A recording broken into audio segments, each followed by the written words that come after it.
Welcome back to the NFC East. Carson Wentz. Carson Wentz traded to the Washington Commanders. Let's talk for a minute, everybody.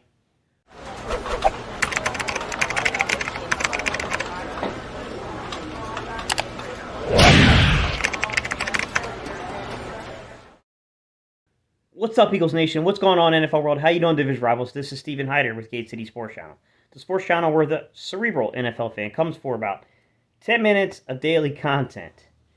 What's good, all you Washington football fans that I know are going to be out here peeping this channel from behind the scenes? I get it. It's all good. Carson Wentz dealt to the Washington Commanders. I'm not sure of what they gave up to go get him.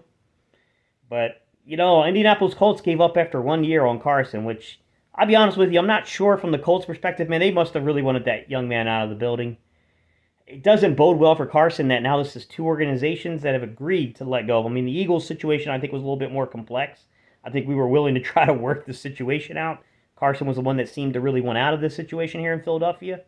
But for the Colts to give up after 1 year, after giving up now a first and a third round pick to acquire him, in a pretty depleted free agency market at quarterback, and without a first round pick, for the 2022 draft, I really didn't think this move. I thought this move, I'm not going to say I didn't think it was going to happen.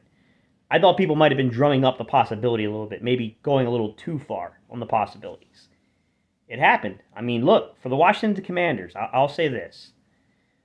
I think your fan base is going to get split here on what you guys think. It's hard to come around to root for not only one of your division rivals, but a former quarterback of your division rival. I know that puts you kind of in an awkward place, but you guys are kind of used to it because you acquired Donovan McNabb towards the end of his career. Interesting, man. Big question's got to get asked here, which is, is Carson really washed, man? Is he washed? I mean, did the injuries in 2017 and 2018 wash him? I mean, I thought in 2019 we saw something. I thought Carson was growing. He beat a really bad schedule down the stretch, but there was a lot of injuries to this Philadelphia Eagles team down the stretch, man. And he literally pulled this team along into the playoffs and winning the division in 2019. With that said, I mean, it really came apart in 2020 with Carson Wentz. Carson has the talent. I'm going to tell you that, guys. I've said it time and time again. The talent's there. Fundamentals, man. I don't know what it is about Carson and why some of these things haven't been cleaned up from the fundamental standpoint, but the footwork is just bad at times. He just really makes mistakes. And to make matters worse, the mechanics, you can kind of get by on. You can do some things, you can fix it. The weird mentality thing with Carson, in one hand, it's very admirable that this young man just never gives up on plays. But on the other hand, it leads to his most, what were you thinking type moments. We know this as Eagle fans, man. We lived it. We lived this. There are times where him not giving up on a play does turn out to be quite incredible.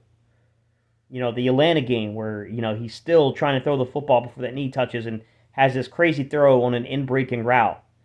I mean, that game in 2019, it just stands out to me not giving up on a play like that.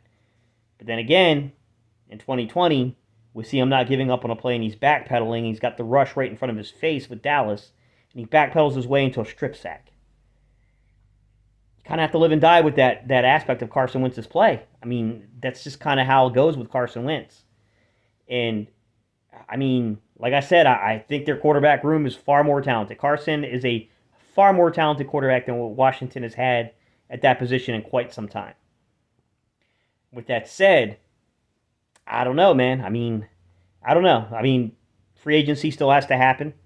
They do have Terry McLaurin. Terry McLaurin's a very good football player, guys. I got to give Terry McLaurin credit, man. He's a really good player. Outside of Terry McLaurin, Antonio Gibson, you guys know I was pretty high on him in the draft a couple of years ago. They got a few offensive weapons here and there. I thought De'Ami Brown, if they can keep him healthy, I thought that I saw some things on film from De'Ami Brown. Who knows? But, boy, storyline's going to get real interesting, isn't it? Jalen Hurts versus Carson Wentz. We're going to see this guy 2 times a year. Hey, I love storylines that make NFC East games even more intriguing. And this makes this more intriguing. I hope we get a headliner. I hope we get like a Sunday night game or a Monday night game, Philly and Washington. This would just be a cherry on the top. the excitement's there, man. I mean, this adds to it, man. Washington's got a way of trying to pluck Eagle players. You know, they did it with Jeremiah Trotter.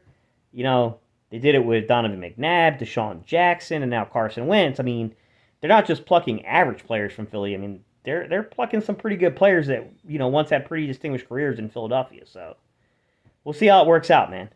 All right, guys. Let me know what you think. Leave your comments down below. What do you think about Carson Wentz ending up with the Washington Commanders?